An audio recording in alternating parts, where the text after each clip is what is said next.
जय श्री राधे कृष्ण। प्रिय मित्रों, वीडियो को शुरू करने से पहले आइए प्रार्थना करें।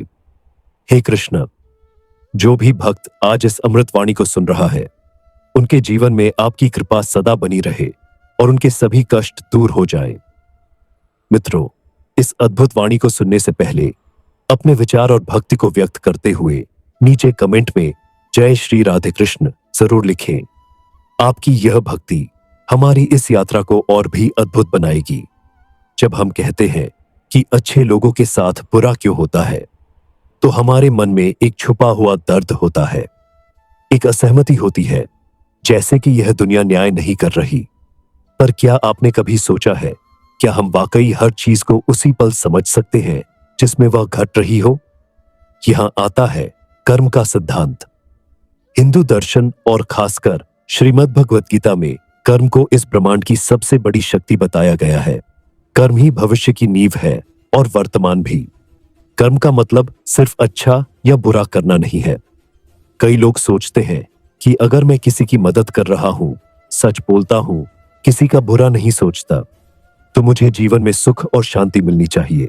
लेकिन गीता कहती है, कर्मण्येवाधिकारस्ते मा फलेषु कदाचन, अर्थात तुम्हारा अधिकार सिर्फ कर्म करने में है, फल में नहीं।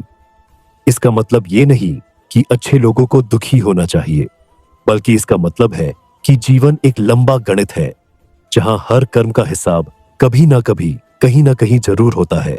कर्म के 3 स्तर। 1, संचित कर्म, हमारे पिछले जन्मों के सभी कर्मों का संचित खाता। 2, प्रारब्ध कर्म, इस जन्म में जो फल भोगने तय है। 3, क्रियमाण कर्म, जो हम अभी कर रहे हैं। अब सोचिए, कोई व्यक्ति आज बहुत अच्छा है, पर अगर उसके संचित कर्मों में कोई बड़ा दोष है, तो उसका प्रारब्ध उसे इस जन्म में दुख देगा। इसलिए कई बार अच्छे लोगों को बिना किसी स्पष्ट कारण के भी कठिनाइयों का सामना करना पड़ता है। एक दृष्टांत, राजा हरिश्चंद्र की कथा। राजा हरिश्चंद्र सत्य के प्रतीक, दया और धर्म के सर्वोच्च उदाहरण। फिर भी उन्होंने अपने पुत्र को खोया, पत्नी को अलग किया और स्वयं श्मशान में काम किया। क्यों? क्योंकि उनके जीवन की परीक्षा हो रही थी। कर्म उन्हें तपाकर उन्हें और महान बना रहा था। आज हम उन्हें सत्य और धर्म का आदर्श मानते हैं, क्योंकि उन्होंने बुरे समय में भी अच्छाई नहीं छोड़ी। परीक्षा का समय सबसे कठिन होता है। आप जब परीक्षा में होते हैं तो शिक्षक चुप रहता है। ठीक उसी तरह जब अच्छे लोगों की परीक्षा होती है तो ईश्वर भी चुप हो जाता है, पर वह देख रहा होता है कि आप बुरे समय में भी कैसे व्यवहार करते हैं। क्या आप अपने सिद्धांतों पर टिके रहते हैं या परिस्थितियों से हार मान लेते हैं? दुख अच्छे लोगों को तोड़ता नहीं, उन्हें आकार देता है। एक तलवार को तेज बनाने के लिए उसे आग में तपाया जाता है। उसी प्रकार एक महान आत्मा को बनने से पहले बहुत कुछ सहना पड़ता है। आपका दर्द आपकी शक्ति बन सकता है अगर आप उसे समझे। क्या भगवान अन्याय करते हैं? नहीं, भगवान सिर्फ न्याय करते हैं, पर उनका समय और तरीका हमारी समझ से ऊपर होता है। अगर आपने आज अच्छा किया और आपको दुख मिला, तो समझ लीजिए कि ईश्वर आपसे कुछ बड़ा कराना चाहते हैं। गीता कहती है, तत्त्ववित्तु महाबाहो गुण कर्म विभागयो। हे अर्जुन, जो तत्व को जानता है वह जानता है कि सब कुछ कर्म और गुणों पर आधारित है। तो अगर आप सच में अच्छे हैं तो डरिए मत। आपका संघर्ष, आपका दुख व्यर्थ नहीं जाएगा। वह एक दिन आपको आपके जीवन की सबसे ऊंचाई तक ले जाएगा। अच्छे लोगों के साथ बुरा नहीं होता, उन्हें एक बड़ा उद्देश्य दिया जा रहा होता है। आपका आज का कर्म आपका कल बना रहा है, चाहे वह संघर्ष से भरा हो, लेकिन उसका फल दिव्य होता है। जब हम अपने जीवन में तकलीफों से घिर जाते हैं, तो सबसे पहला सवाल यही उठता है, मैंने ऐसा क्या किया था जो ये सब भुगतना पड़ रहा है? और जब हमें अपने इस जीवन में कोई ऐसा गलत कर्म नहीं दिखता, तो हम कहते हैं, भगवान हमारे साथ अन्याय कर रहे हैं। लेकिन क्या आपने कभी पिछले जन्मों के बारे में सोचा है? जीवन सिर्फ एक बार नहीं होता। हिंदू दर्शन और श्रीमद् भगवद गीता के अनुसार आत्मा अमर है। यह शरीर बदलता है, पर आत्मा बार बार जन्म लेती है। वासान से जीर्णानि यथा विहाय नवानि गृह्णाति नरोपराणि। जैसे मनुष्य पुराने वस्त्रों को त्याग कर नए वस्त्र धारण करता है, वैसे ही आत्मा पुराने शरीर को त्याग कर नया शरीर लेती है। पिछले जन्मों का हिसाब क्लोज बुक नहीं होता। अगर आप इस जन्म में अन्याय, दुख, अकेलापन या आर्थिक संकट झेल रहे हैं तो यह जरूरी नहीं कि इसका कारण सिर्फ इस जन्म के कर्म हो सकता है कि आपके पिछले जन्म में आपने कुछ ऐसा किया हो जिसका फल अब मिल रहा है। ध्यान रखिए, कर्म की फाइलें बंद नहीं होती, बल्कि अगला जन्म उनका समाधान होता है। एक दृष्टांत, महर्षि वाल्मीकि की कहानी।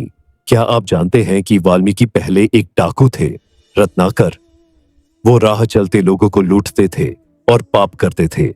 लेकिन जब उन्हें एक संत ने बताया कि उनके कर्मों का फल उन्हीं को भोगना होगा, तो वे बदल गए। उन्होंने तप किया, नाम जपा और फिर वही डाकू एक दिन रामायण जैसे पवित्र ग्रंथ के रचयिता बन गए। यह दिखाता है कि पिछले जन्म या पिछले कर्म चाहे जैसे भी हों, हम उन्हें बदल सकते हैं। क्यों अच्छे लोगों को कठिनाइयां मिलती है? पिछले जन्म के अधूरे कर्मों का फल। 2. आत्मा के विकास की परीक्षा। 3. दूसरों के जीवन में रोशनी बनने की तैयारी। जी हां, कई बार जो इंसान आज रो रहा है वही कल दूसरों के आंसू पोंछेगा। शायद ईश्वर उसे ज्यादा मजबूत और करुणामय बना रहे हैं। पिछले जन्म को हम क्यों याद नहीं रखते? अगर हमें हमारे हर जन्म की याद रहती तो जीवन असंभव हो जाता।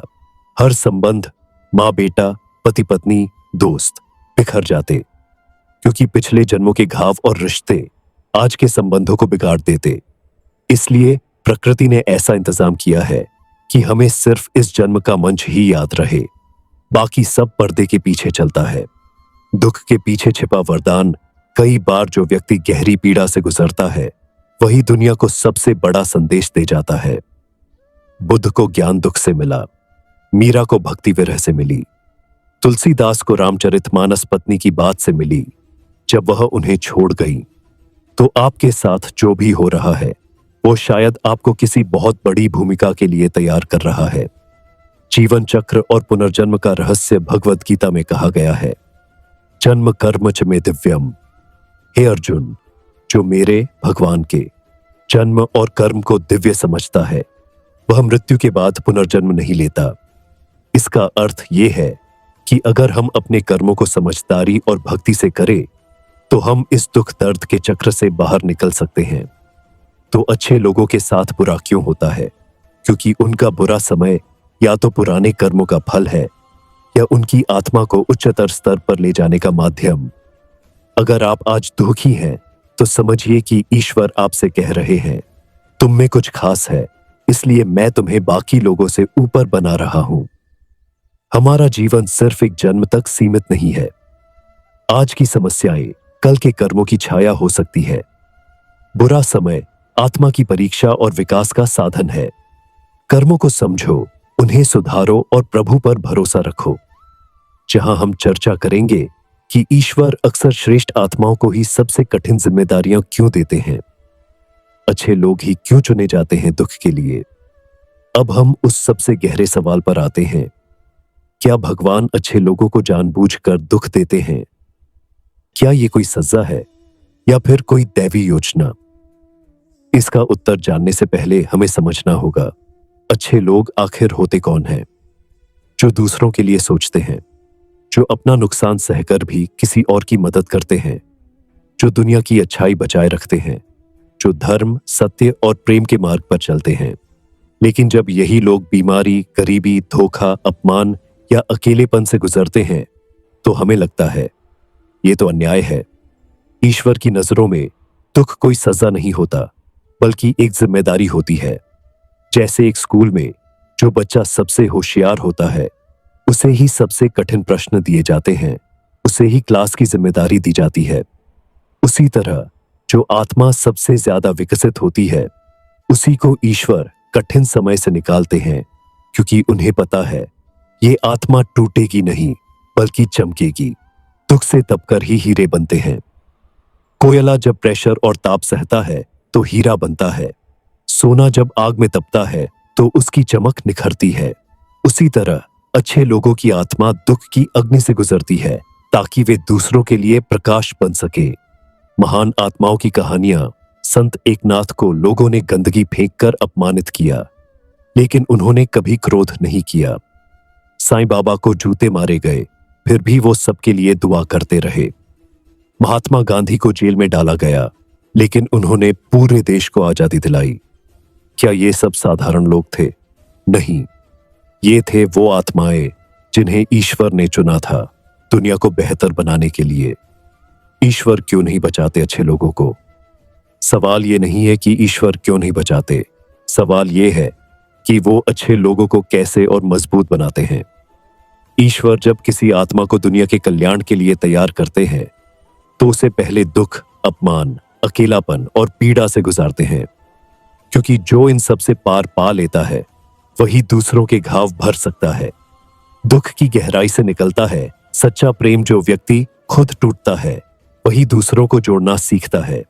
जो खुद अकेलेपन से गुजरता है वो दूसरों के लिए साथ बनता है।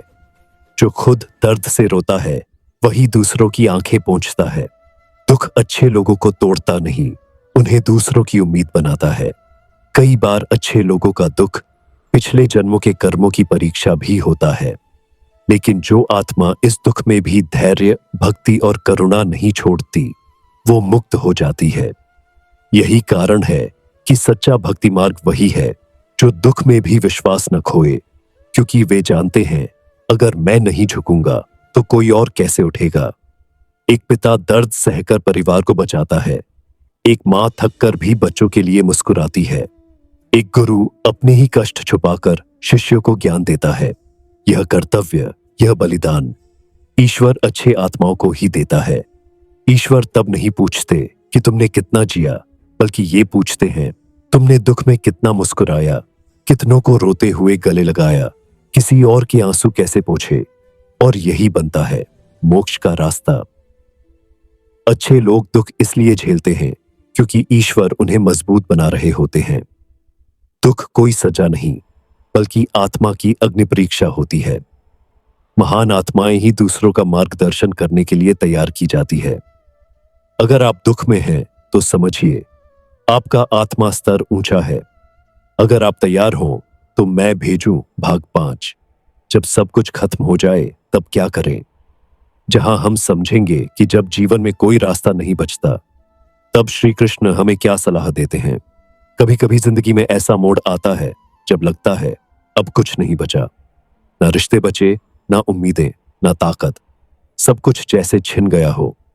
ऐसे में सवाल उठता है, अब क्या करें? क्या ये अंत है या फिर एक नई शुरुआत की जमीन? जब जीवन बिखर जाए, नौकरी चली जाती है, अपनों का साथ छूट जाता है, सपने टूट जाते हैं, शरीर थक जाता है, मन हार जाता है, हर दिशा में अंधेरा लगता है, कोई रास्ता नहीं दिखता, लेकिन यही वह समय होता है जहां से भगवत गीता का असली सार शुरू होता है। गीता कहती है, ये अंत नहीं, बदलाव है, नाशवान है ये शरीर, लेकिन अमर है आत्मा। जो चला गया वो समय का हिस्सा था, जो आएगा वो भाग्य का नया अध्याय है।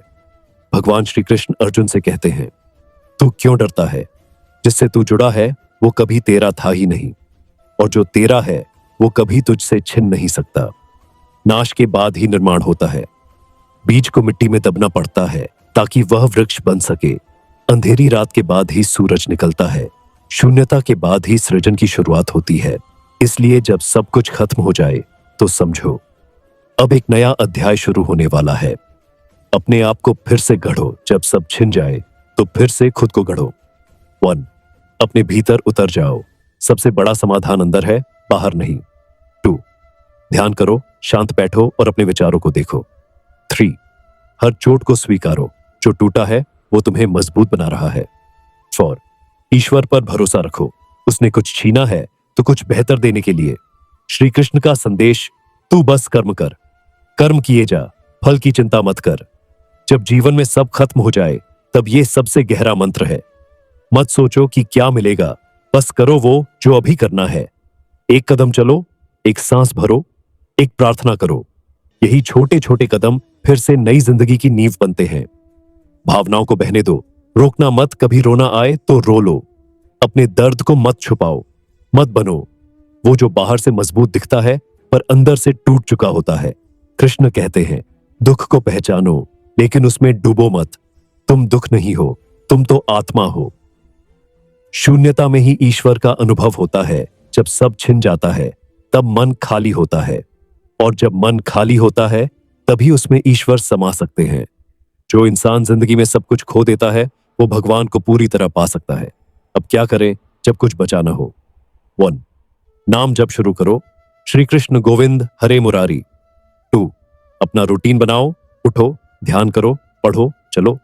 3. नए लक्ष्य तय करो, जो खो गया उसका शोक नहीं, जो आना है उसकी तैयारी करो। 4.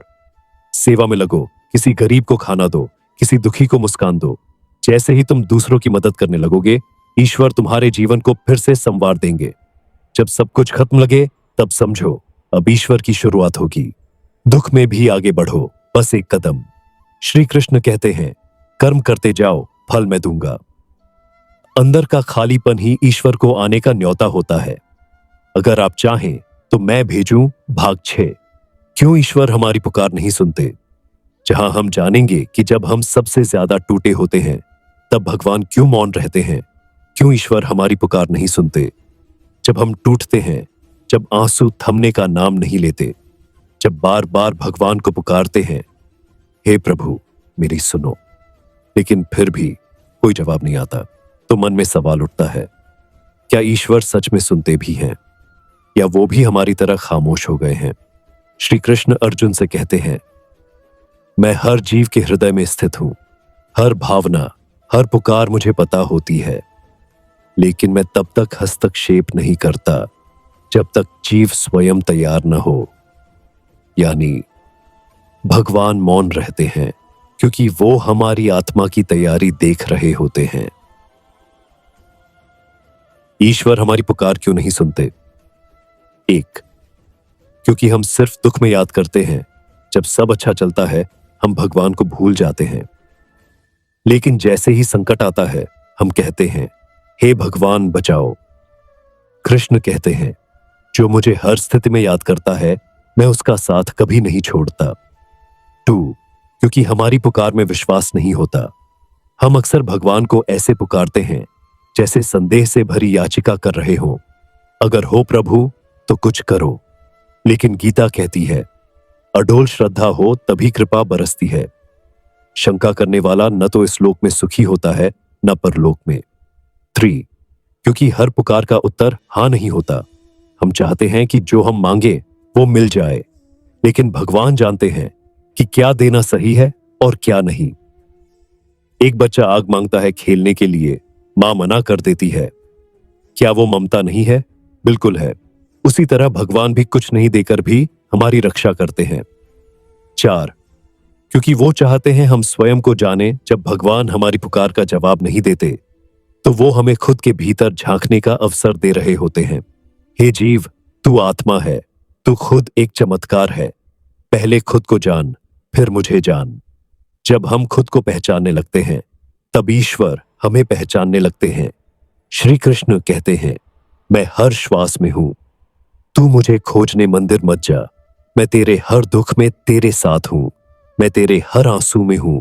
मैं तेरे हर टूटे शब्द में हूं। जब तू चुप हो जाता है तब मेरी आवाज सबसे ज्यादा सुनाई देती है। भगवान क्यों मौन रहते हैं? क्योंकि मौन ही सबसे शक्तिशाली उत्तर होता है। जब मां अपने बच्चे को गिरते देखती है तो वो हर बार नहीं दौड़ती, कभी कभी गिरने देती है ताकि बच्चा चलना सीखे। वैसे ही भगवान मौन रहते हैं ताकि तुम आत्मबल से उठ सको। उनका मौन भी एक शिक्षा है। उनकी खामोशी में भी करुणा छिपी होती है। तब क्या करें जब भगवान खामोश हो? 1. श्रद्धा मत खो। मौन का अर्थ अस्वीकार नहीं होता। 2. प्रार्थना जारी रखो। ईश्वर की सबसे प्रिय भाषा है प्रेम और विश्वास। 3. आत्म मंथन करो। अपने जीवन में ईश्वर को कैसे बुलाया जाए ये सोचो, मांगो नहीं। 4. सेवा में लगो। जब तुम किसी की मदद करते हो तब भगवान खुद तुम्हारी मदद करने चले आते हैं। हर पुकार सुनी जाती है। हाँ, भगवान सुनते हैं, पर वो इंसानों की तरह नहीं सुनते। वो शोर नहीं, दिल की गहराई सुनते हैं। कभी कभी वो हमें रोने देते हैं ताकि हम खुद में उतर सके। कभी कभी वो हमारी इच्छाएं नहीं पूरी करते ताकि हम उन्हें चाहना सीख सके। हर न सुनी गई पुकार भी एक सुनी हुई दुआ होती है जो सही समय पर फलीभूत होती है। ईश्वर मौन है पर साथ है। हर पुकार सुनी जाती है, बस सही समय पर उत्तर आता है। श्री कृष्ण कहते हैं, तू मुझे सच्चे मन से पुकार, मैं तेरे हृदय में उत्तर दूंगा। जो कृष्ण को अपना बना ले उसके जीवन में चमत्कार क्यों होने लगते हैं। जब कोई व्यक्ति श्री कृष्ण को अपना गुरु, अपना साथी, अपना सब कुछ मान लेता है तो उसकी जिंदगी में अचानक चमत्कार होने लगते हैं। यह कोई जादू नहीं बल्कि आध्यात्मिक शक्ति का वास्तविक अनुभव है। कृष्ण के साथ संबंध क्यों बदल देता है जीवन। कृष्ण स्वयं कहते हैं, जो मुझ में विश्वास रखता है मैं उसके जीवन में प्रकाश करता हूं, मैं उसकी हर समस्या का समाधान बन जाता हूं। चमत्कार की कुंजी भक्ति और विश्वास। भक्ति और विश्वास वे दो स्तंभ हैं जो कृष्ण के साथ जीवन को जोड़ते हैं। जब इन दोनों की नींव मजबूत होती है तो जीवन में अनचाहे रास्ते खुलने लगते हैं। चमत्कार कैसे होते हैं। पहला, मन का शांत होना। कृष्ण के भजन, उनकी शिक्षाओं से मन शुद्ध और शांत होता है। शांत मन से सही निर्णय लेने की शक्ति बढ़ती है जिससे जीवन के रास्ते खुद ब खुद बन जाते हैं। दूसरे, संकटों में साहस मिलना। जो कृष्ण को अपना मान लेते हैं वो मुश्किल समय में भी हार नहीं मानते। कृष्ण की याद में उन्हें अंदर से अद्भुत साहस मिलता है जो उन्हें हर बाधा पार करने में मदद करता है। 3, सकारात्मक ऊर्जा का संचार। कृष्ण की भक्ति से जो ऊर्जा मिलती है वो नकारात्मकता को दूर करती है। इंसान खुद को ज्यादा आत्मविश्वासी और सकारात्मक महसूस करता है। 4, जीवन का उद्देश्य स्पष्ट होना। कृष्ण की शिक्षाएं जीवन के उद्देश्य को समझाती है। जब हम अपने लक्ष्य को पहचान लेते हैं तो जीवन में हर कदम सही दिशा में बढ़ता है। कृष्ण के साथ जीवन में चमत्कार के उदाहरण, गरीब से अमीर बनने की कहानियां, बीमार से स्वस्थ होने के अनुभव, टूटे रिश्तों के जुड़ने की घटनाएं, मानसिक शांति और खुशहाली के बदलाव।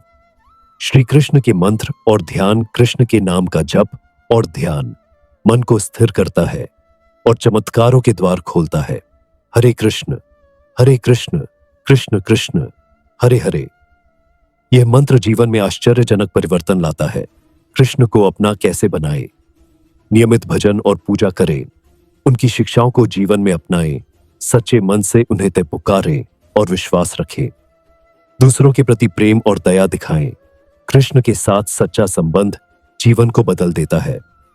भक्ति, विश्वास और सही कर्म से चमत्कार संभव है। जब कृष्ण आपका मार्गदर्शक बन जाते हैं तो जीवन में खुशियां और सफलता अपने आप आती है। कृष्ण की शिक्षाओं का जीवन पर व्यावहारिक प्रभाव। श्री कृष्ण की शिक्षा न केवल आध्यात्मिक ज्ञान देती है बल्कि जीवन में व्यावहारिक बदलाव भी लाती है। उनके उपदेश हमें संघर्षों में धैर्य रखने, सही निर्णय लेने और जीवन में स्थिरता बनाए रखने की कला सिखाते हैं। 1, कर्म का महत्व, धर्म और कर्मयोग। कृष्ण कहते हैं कि फल की चिंता किए बिना कर्म करना चाहिए। इसका मतलब है कि हमें अपने काम में पूरी लगन लगानी चाहिए लेकिन परिणाम के बारे में चिंतित नहीं होना चाहिए। यह मानसिक शांति और तनाव मुक्त जीवन का आधार है। 2, समत्व भाव, संतुलित मन। जीवन में सुख दुख, जीत हार सब समान रूप से लेने का दर्शन कृष्ण ने दिया। यह समत्व भाव व्यक्ति को तनाव मुक्त बनाता है और जीवन की अनिश्चितताओं से लड़ने की शक्ति देता है। 3, आत्मा की अमरता और माया का ज्ञान। कृष्ण ने बताया कि आत्मा अमर है और शरीर नश्वर। इस ज्ञान से व्यक्ति मृत्यु के डर से मुक्त हो जाता है और जीवन को एक नए दृष्टिकोण से देखने लगता है। 4, भक्ति और समर्पण का महत्व। कृष्ण भक्ति को जीवन की सबसे बड़ी शक्ति मानते हैं। जब हम अपने कर्म और जीवन को भगवान को समर्पित कर देते हैं तो मन को गहरी शांति मिलती है। 5, विवेक और बुद्धिमत्ता। कृष्ण ने अर्जुन को सिखाया कि विवेक से निर्णय लेना चाहिए। अंधविश्वास और भ्रम से दूर रहकर जीवन में सही दिशा चुनना सफलता का मार्ग है। श्री कृष्ण ने अर्जुन को समझाया कि जीवन में कर्म का पालन करना आवश्यक है लेकिन फल की चिंता नहीं करनी चाहिए। इसका अर्थ है कि हमें अपने कर्तव्य को ईमानदारी से निभाना चाहिए और परिणामों की चिंता छोड़ देनी चाहिए। यह दृष्टिकोण व्यक्ति को मानसिक शांति और तनाव से मुक्ति देता है। जब हम सोचते हैं कि हमेशा अच्छे लोगों के साथ बुरा क्यों होता है, तो हमें समझना चाहिए कि जीवन में दुख और कठिनाइयां सिर्फ दंड नहीं है, बल्कि वे हमारी आत्मा की परीक्षा भी होती हैं। अच्छे लोग अक्सर सबसे ज्यादा संवेदनशील, दयालु और ईमानदार होते हैं, इसलिए उनकी पीड़ा गहरी लगती है। परंतु यही वे लोग होते हैं जो कठिनाइयों से लड़कर और समझदारी से जीवन में आगे बढ़ते हैं। उनकी अच्छाई उन्हें दूसरों के लिए प्रकाश स्तंभ बनाती है। वे दूसरों के लिए प्रेरणा का स्रोत होते हैं, जो दुनिया को बेहतर बनाते हैं। हमें यह याद रखना चाहिए कि हर समस्या के बाद एक समाधान होता है। दुख के बाद खुशी, अंधकार के बाद प्रकाश आता है।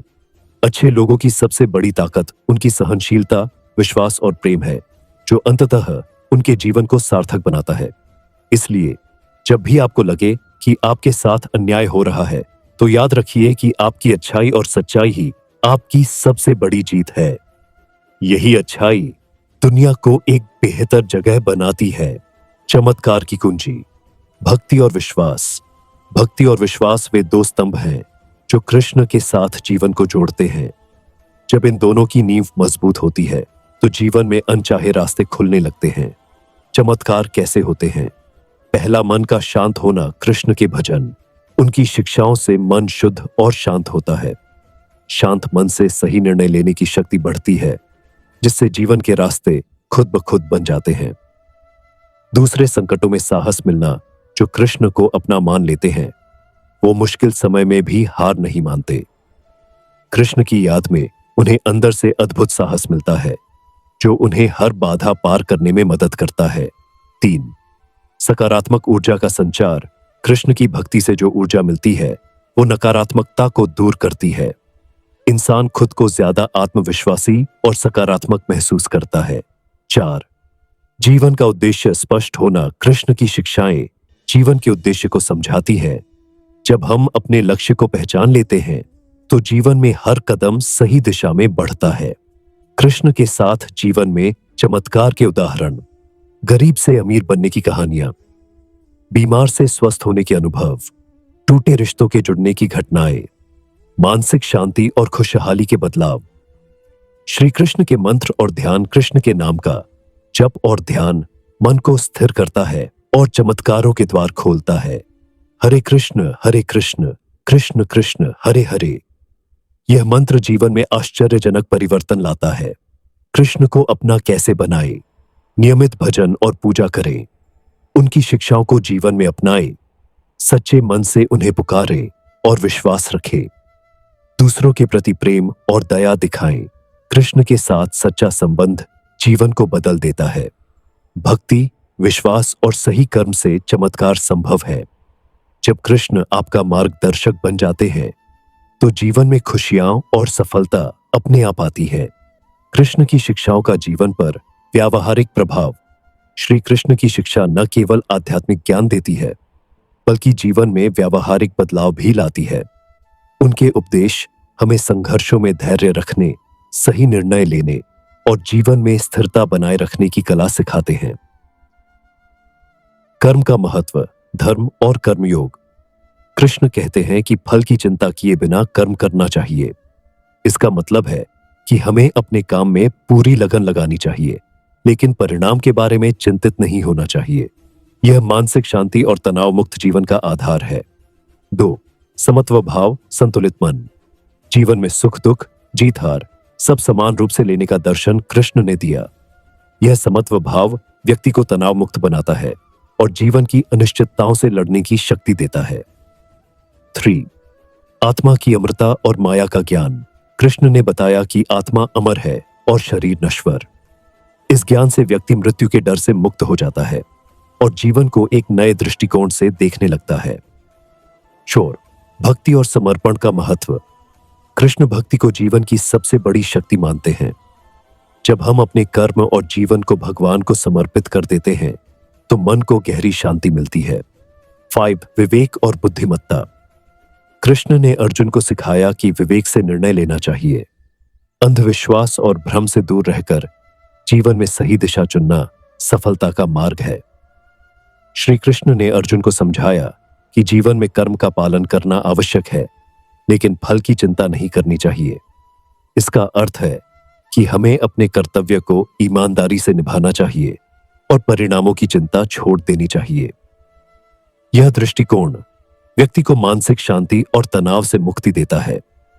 जब हम सोचते हैं कि हमेशा अच्छे लोगों के साथ बुरा क्यों होता है, तो हमें समझना चाहिए कि जीवन में दुख और कठिनाइयां सिर्फ दंड नहीं है, बल्कि वे हमारी आत्मा की परीक्षा भी होती हैं। अच्छे लोग अक्सर सबसे ज्यादा संवेदनशील, दयालु और ईमानदार होते हैं, इसलिए उनकी पीड़ा गहरी लगती है। परंतु यही वे लोग होते हैं जो कठिनाइयों से लड़कर और समझदारी से जीवन में आगे बढ़ते हैं। उनकी अच्छाई उन्हें दूसरों के लिए प्रकाश स्तंभ बनाती है। वे दूसरों के लिए प्रेरणा का स्रोत होते हैं, जो दुनिया को बेहतर बनाते हैं। हमें यह याद रखना चाहिए कि हर समस्या के बाद एक समाधान होता है। दुख के बाद खुशी, अंधकार के बाद प्रकाश आता है। अच्छे लोगों की सबसे बड़ी ताकत उनकी सहनशीलता, विश्वास और प्रेम है, जो अंततः उनके जीवन को सार्थक बनाता है। इसलिए जब भी आपको लगे कि आपके साथ अन्याय हो रहा है, तो याद रखिए कि आपकी अच्छाई और सच्चाई ही आपकी सबसे बड़ी जीत है। यही अच्छाई दुनिया को एक बेहतर जगह बनाती है। अच्छे लोग जो भी सामना करें, उनका दिल बड़ा होता है, उनकी आत्मा मजबूत होती है और उनका जीवन हमेशा प्रकाशमान होता है। यही कारण है कि भले ही कभी कभी बुरा उनके साथ आता है, उनकी अच्छाई कभी नहीं मिटती। अगर आपको यह वीडियो पसंद आया हो और आप ऐसे ही प्रेरणादायक तथ्यों और कहानियों को सुनना चाहते हैं, तो कृपया हमारे चैनल विमपाल फैक्ट्स को सब्सक्राइब करें और बेल आइकन दबाएं। यहां आपको हर दिन जीवन को बेहतर बनाने वाली महत्वपूर्ण बातें मिलेंगी।